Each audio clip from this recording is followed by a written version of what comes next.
Jean Baebek, professeur, si nous sommes en négociation, je présume qu'il est fort probable que nous soyons à un moment donné en négociation dans ce qui se passe au nord-ouest et au sud-ouest. Qu'est-ce que j'entends ainsi par négociation? D'un côté, le gouvernement et de l'autre côté, entre guillemets, les sécessionnistes.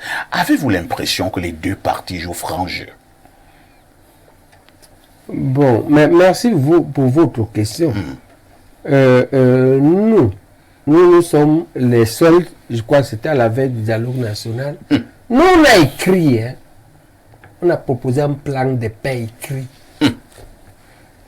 Je l'ai envoyé au PN. Il avait été pensé à l'époque, l'Inqué était dedans. Mais c'est les fondamentalistes de l'UPC. On a pensé un plan de paix. Donc, ce que tu proposes dans la négociation, c'est ça le plan de paix. Alors, la question que tu poses, tu dis, est-ce que si on met les deux aujourd'hui, est-ce que ça va marcher? Oui. Mais il remet au dehors qu'un des chefs sécessionnistes a tendu la main. Mouloumet a répondu, ils ont un seul choix. Rendre les armes. Voilà ce que Mouloumet a répondu. Mais c'est une rumeur, je ne crois pas à ça. Je ne crois pas à ça parce que je dis que lorsque il faut comprendre bien la jeunesse. Lui-même dit qu'on n'a pas commencé, les Ambabos n'ont pas commencé par les tueries. La crise a commencé par une grève des avocats. Et des avocats. Des avocats qui revendiquaient quoi? Très clairement. La francisation de l'enseignement et du droit. L'anglais. La francisation de l'enseignement et du droit dans le milieu anglophone. Mais c'est pas ce qu'ils revendiquaient. Ils contestaient ça. Voilà, ils venaient l'égalité, ils disaient que vous n'allez pas les assimiler à la culture francophone. Tout à fait. Et ils avaient les soutiens ici. Des soutiens par les faits. C'est-à-dire que la plupart des cadres des francophones, quand leur enfant était brillant, ils l'envoyaient à Secret de Bapamenta. Tous mes enfants, il n'y a que la première qui est francophone. Tous les enfants sont anglophones. Parce que l'anglais, c'est l'avenir. C'est la langue qu'on parle en Chine, en Inde, en Amérique, au Canada, aux États-Unis et même en Europe. Le français est une petite langue à l'échelle mondiale. Elle ne permet pas d'atteindre les sommets de la science ni des affaires. Et donc, c'est à quoi les anglophones sont étonnés que vous anglicisez vos enfants et vous voulez nous francophoniser alors qu'on voit un pays modèle comme le Rwanda qui, parce qu'elle a refusé le français, la France lui a confié même la présidente de la francophonie. Donc on les amène où? C'est ce paradoxe bizarre là. Et donc les anglophones refusent une bizarrerie. Voilà le problème de la contestation. Le gouvernement du coup a donc deux divisions. C'est comme dans un système, il n'y a pas... Même les nazis. Regardez le prochain de Nuremberg. On n'avait pas condamné tout le monde à la peine de mort. Il y a eu la mort, il y a eu 20 ans, on a même relaxé. Il n'y a pas un gouvernement, il n'y a pas un système où tout le monde est dans le faux. Il s'est divisé en deux grosses tendances. Il y a la tendance on va dire, des paisibles ou des normaux qui disaient qu'ok, on va donc négocier avec les anglophones pour qu'on ait leur système. Si nous, on veut encore devenir plus français que les Français, ok, on enlève même nos noms, on enlève la ici, les Niémègla, on s'appelle les Dupont et les Durand. Ça nous regarde. D'accord? Mais on ne peut pas aller demander aux anglophones de s'appeler Dupont et Durand. Il y a la tendance là qui voulait la paix, qui parle négocier. Il y avait la tendance sataniste et militariste, qui disait que on va dire ce qu'ils ont fait. Dans ce satanisme. Oui, sataniste, on dit ce qu'ils ont fait. Ils ont arrêté les gens, on les met en prison. Je crois que j'ai vu des grands magistrats. Ils ont interdit les associations de la société civile. Ils ont coupé le téléphone pendant des mois.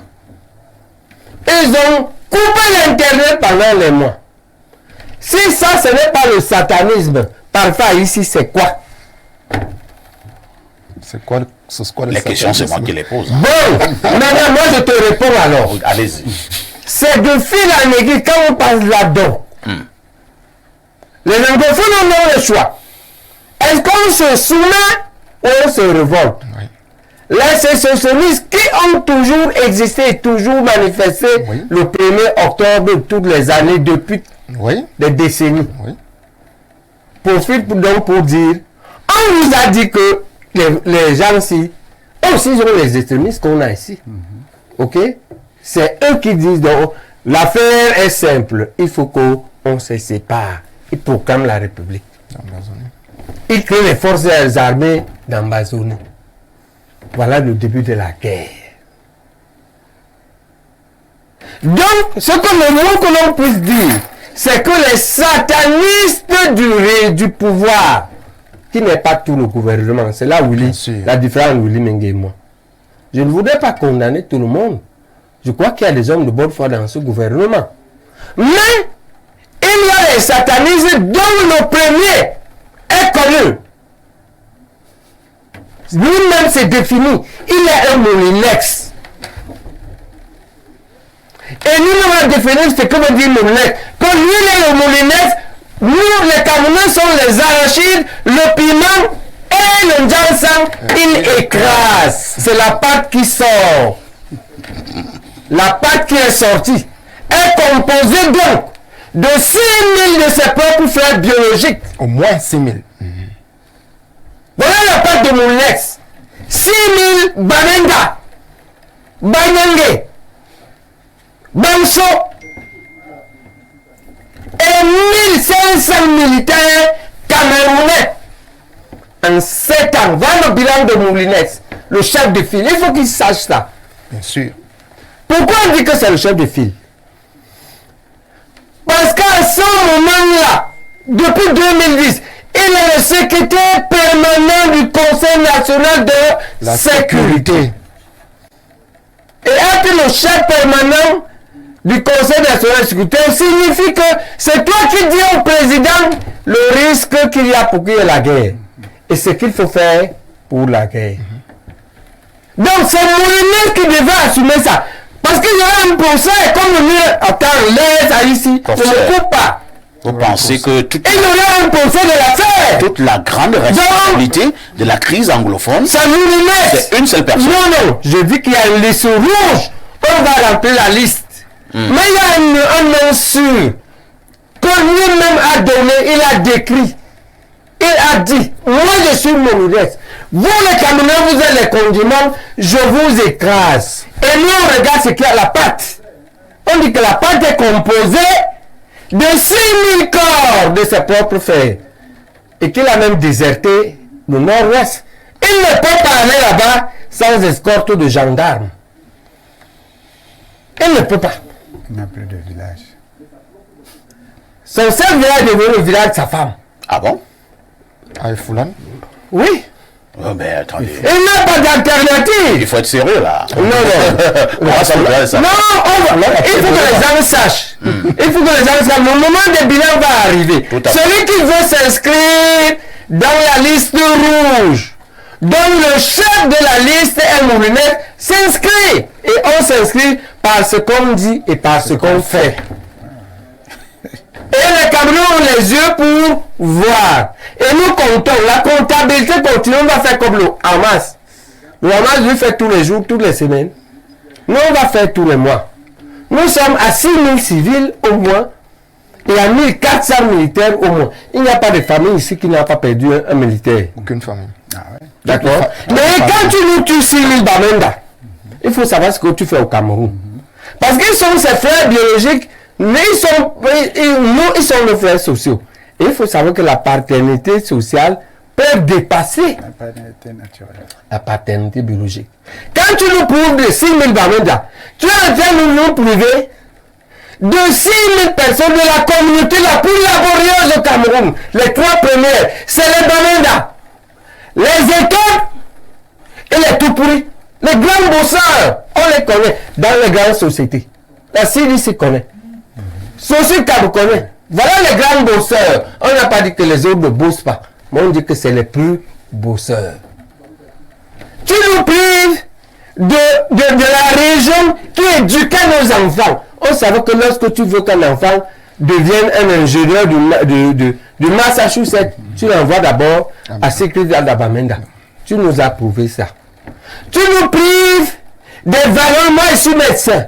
Parmi nos frères fondateurs, la moitié, c'est Walid Mouna, c'est Daniel Mouna, c'est Victor Monengo. Tu nous prouves de ces gens-là, tu nous prouves de leur gène, c'est-à-dire que tu nous prouves des jeunes qui devaient même se mettre avec nos filles, ou des filles qui devaient se mettre avec nos garçons, pour avoir la valeur des hommes de Bamenda.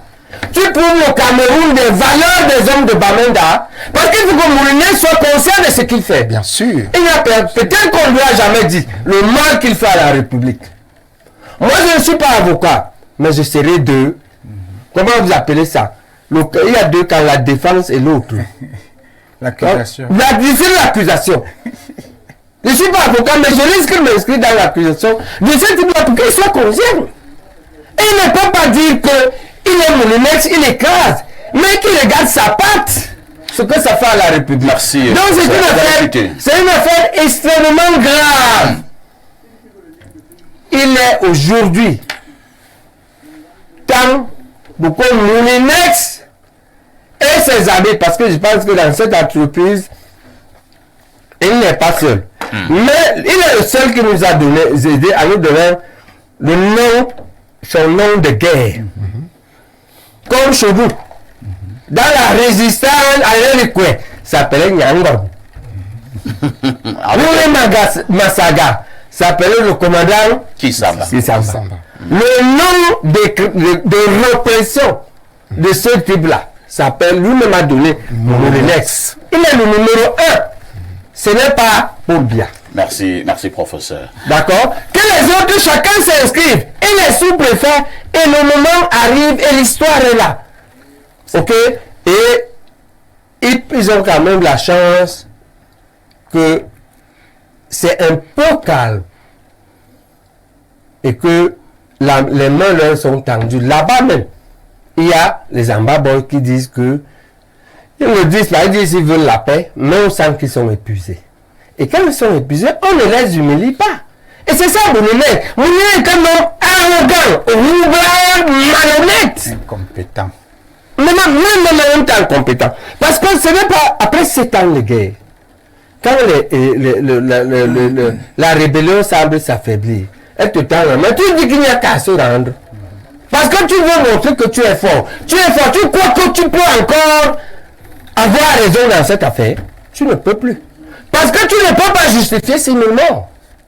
Aucun État ne justifie 6 000 morts de ses compatriotes dans son pays lorsqu'il n'est pas attaqué l'Israël. Très bien. Tant que tu as 6 000 morts, c'est un échec. Merci, professeur. On vous a bien suivi. On va passer la parole à quelqu'un d'autre, notamment au consultant Pierre Blériot. Pierre Blériot aussi, je m'en tiens également à ce que certains experts ont posé comme analyse et vous font clairement comprendre que la situation du nord-ouest et du sud-ouest n'est plus simplement une affaire de revendication, comme vous le disiez tout à l'heure, certains le disaient tout à l'heure, revendication des enseignants, revendication des avocats. Nous sommes passés à une autre étape et que c'est finalement devenu une affaire purement politique qui n'est pas d'ailleurs loin de l'alternance à la tête de l'État du Cameroun. Que répondez-vous à ceux qui réfléchissent de cette manière? Parfait. Ici, même au départ de ces revendications qui étaient corporatistes, il y avait un fond politique. Il y avait un fond de revendication politique et c'est légitime que les gens... Parce qu'il faut préciser, en général, on présente l'anglais et le français comme de simples langues. Au Cameroun et en Afrique francophone, ce n'est pas vrai. Ce n'est pas de simples langues, c'est des éléments de culture. Il faut peut-être que je vous dise ici que selon les linguistes, le français et l'anglais sont des langues africaines. Au même titre que vos autres langues, le bassa et autres. Ça choque Maître Nouga, Mais ça devrait te choquer aussi. non, moi ça ne me choque pas parce que c'est la réalité. Quand on parle de linguistique, vous avez fait une science, il y a une autre science qu'on appelle la linguistique. On demande ce qu'on appelle en anglais mother tongue. La première langue de beaucoup d'entre nous aujourd'hui, c'est le français. Donc, c'est une réalité. Et sans l'Afrique, le français ne serait qu'une langue ethnique. C'est d'ailleurs l'Afrique qui donne au français, c'est l'être d'universalité. Ça, c'est pour le français. Maintenant, les autres ont décrit tout ce qui est autour. Je crois que le prétexte de votre thème, c'était l'assassinat qui a eu lieu le 20 mai. Tout à fait. Personne ici ne peut dire qu'il approuve les assassinats, qu'ils proviennent du groupe gouvernant, ou une partie du groupe gouvernant, ou alors qu'ils proviennent des sécessionnistes. Je crois que les sécessionnistes ont été poussés à bout. Aujourd'hui, n'ayant plus quelqu'un en face, forcément, qu'on puisse tuer, ils se sont retrouvés en train de s'entretuer. Quand je dis s'entretuer, c'est-à-dire de tuer leurs propres frères. À ce niveau, nous devons contester la tuerie. Qu'elle provienne du camp gouvernant ou alors qu'elle provienne du camp sécessionniste. Il est aussi à noter que nous n'avons aucune intention d'aller vers la sécession. Mais je l'ai dit depuis le début, les bonnes décisions ont été prises au mauvais moment. Voilà un médecin. Il y a une évolution de la maladie et une façon de traiter la maladie. Quand le mal était au niveau des pieds, on n'a rien fait. Oui. Quand il a atteint les genoux, on a commencé à traiter le bas du pied. Vous voyez un peu? C'était déjà atteint. Et ainsi de suite. Quand il a dépassé la cuisse, on a commencé à soigner le genou. Et on se dit, mais cette maladie-ci, qu'est-ce qu'il faut ne faire que courir? Non. Nos lenteurs, nos atermoiements, notre mépris n'ont pas facilité la résolution de ce problème. Maintenant, est-ce que nous pouvons sortir du problème? Le professeur Baïbek a indiqué une voie. Parfois ici, quand tu as gagné le combat face à un petit, tu n'es pas obligé de le ridiculiser pour qu'on s'arrête. Vous comprenez? Le petit vous montre des signes que grand, tu as gagné. Mais tu dois lui conserver sa dignité. Oui. Tu dois lui conserver sa dignité pour que vous vous en sortiez bien. Parce que si tu le ridiculises jusqu'à la fin, le combat ne sera pas fini. La rancœur qu'il va garder, ce sera que le jour où il aura une nouvelle possibilité, il va reprendre sa vengeance sur toi. Et ne pas le comprendre est ce que le gars appelle l'incompétence. Parce que c'est fondamentalement incompétent. Le but, vous reprenez la parole et vous allez chuter. Parfait, ici, je prenais donc un exemple en faisant un parallèle. Il est clair que la guerre a duré trop longtemps et que nos frères sont dans la logique de déposer les armes. Il leur faut simplement en face des gens qui aient un certain niveau d'humanisme, qui aient un amour de la patrie, et ce n'est pas ce que nous semblons voir. Puisque nous sommes frères et que nous sommes obligés d'être définitivement ensemble, il n'y a pas d'orgueil. Est-ce qu'on devra donc dire à Pierre Blériot que ce qui se passe au nord-ouest, au sud-ouest, n'a rien à voir avec un problème d'alternance à la tête de l'État? Mais l'alternance... Les anglophones ne revendiqueraient pas également une position à ce niveau de la République? Qu'est-ce qui interdirait aux anglophones d'aspirer à diriger cet État? Tant qu'ils n'auront pas cette posture, êtes-vous sûr et certain que la guerre s'arrêtera du côté de la guerre peut s'arrêter sans qu'un anglophone ne dirige le Cameroun. Ça, il faut arrêter de mystifier cette affaire. Ce n'est pas vous. Il n'est pas dit que pour que la guerre s'arrête, et d'ailleurs, celui qu'on appelle Moulinek, c'est un anglophone. Vous comprenez? On peut trouver un anglophone qui va détruire les anglophones. Vous ne pensez pas? Vous pensez que si Atangandi devient président de la République, ce sera une bonne nouvelle pour les anglophones? Pas du tout. Donc, la solution à cette crise n'est pas forcément qu'un anglophone prenne la tête de l'État. Mais c'est que les francophones qui tiennent l'État jusqu'à présent changent ce que les anglophones appellent leur mindset. La façon de voir les anglophones. On a épilogué sur cette question largement. Il y en a qui ont pensé à l'assimilation.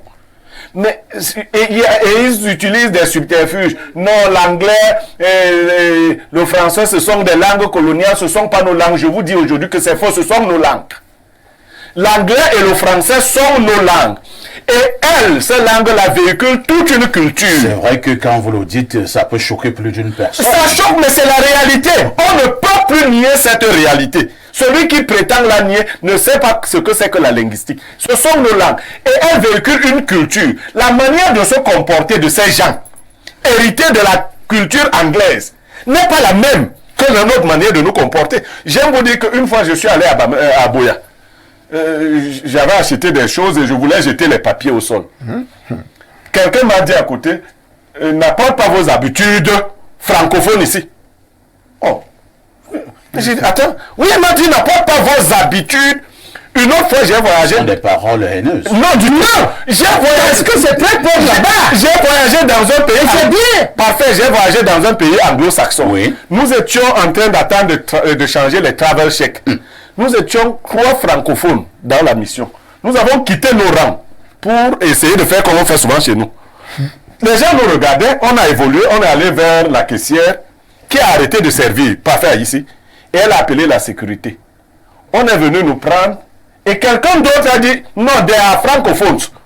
Vous comprenez? Que nous sommes des francophones, donc des désordonnés, qu'on ne nous arrête, qu'on ne nous met pas. Non, nous ne savons pas ce que nous sommes. Des idiots. Nous étions honteux. Nous ne connaissons pas la civilisation. Oui, mais je dis nous avions honte. Et ce pays, c'était l'Angola. Nous sommes rentrés simplement, on nous a mis en rang pour nous dire que non. Quand on nous a vu faire ça, les caméras ont demandé si c'est des bandits.